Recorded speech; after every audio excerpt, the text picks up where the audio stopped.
Assalamualaikum warahmatullahi wabarakatuh. Apa kabar teman-teman semua? Semoga semua dalam keadaan sehat. Alhamdulillah, hari ini adalah pertemuan kita yang keempat. Setelah kita merumuskan tujuan pembelajaran, kemudian kita memilih metode pembelajaran, maka selanjutnya adalah mengelola sumber, media, dan alat pembelajaran. Dalam aktivitas kegiatan proses belajar mengajar, biasanya sumber, media, dan alat pembelajaran ini mendapatkan perhatian yang kurang.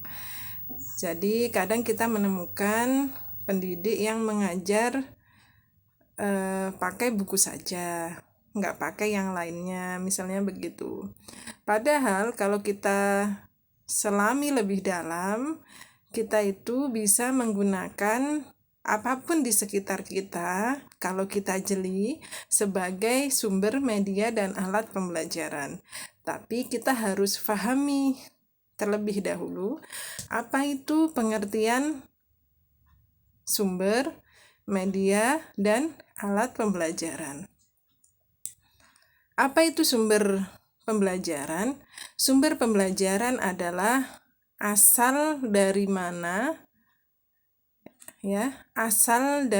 materi dan pengalaman peserta didik didapat. Itu namanya sumber pembelajaran. Saya ulangi lagi, sumber pembelajaran adalah asal materi dan pengalaman peserta didik didapat.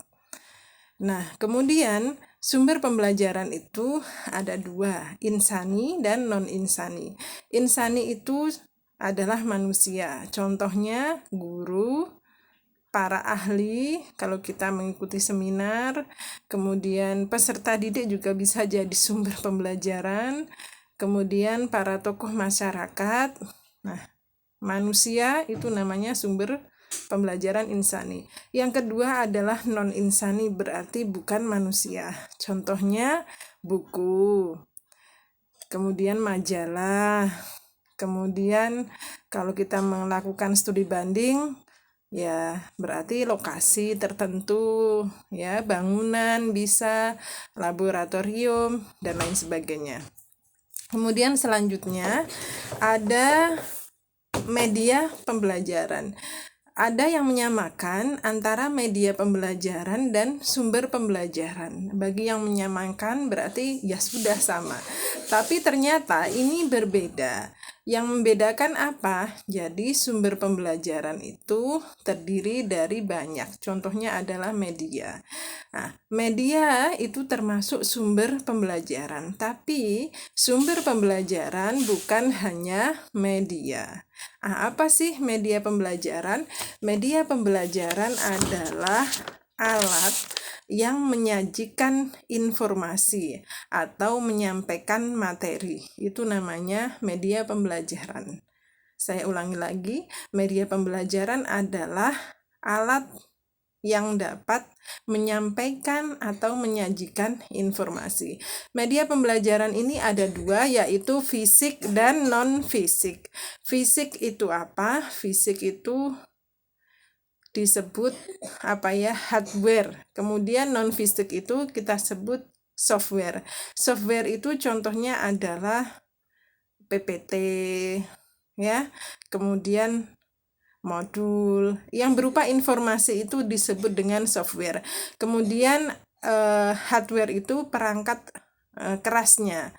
Contohnya adalah LCD, itu namanya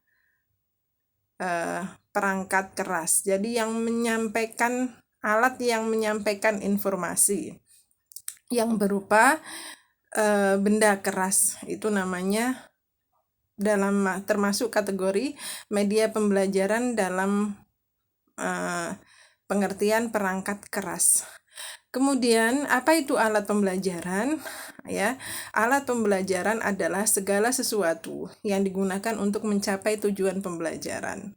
Alat pembelajaran itu termasuk dalam media.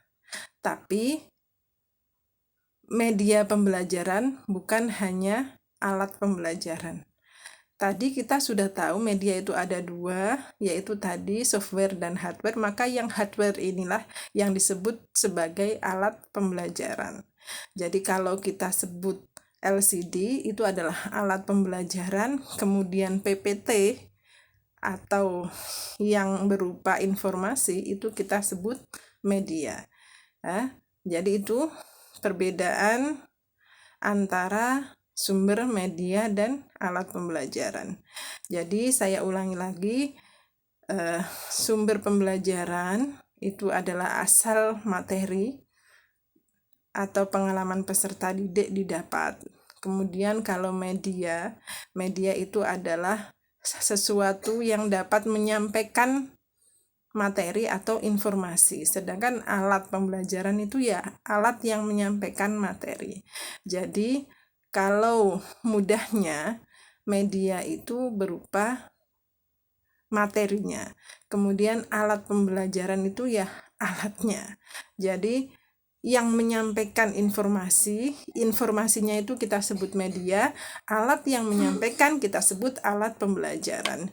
Ya, itu saja materi kita yang keempat, yaitu mengelola sumber media dan alat pembelajaran. Semoga bisa dipahami dan bermanfaat. Sekian, wassalamualaikum warahmatullahi wabarakatuh.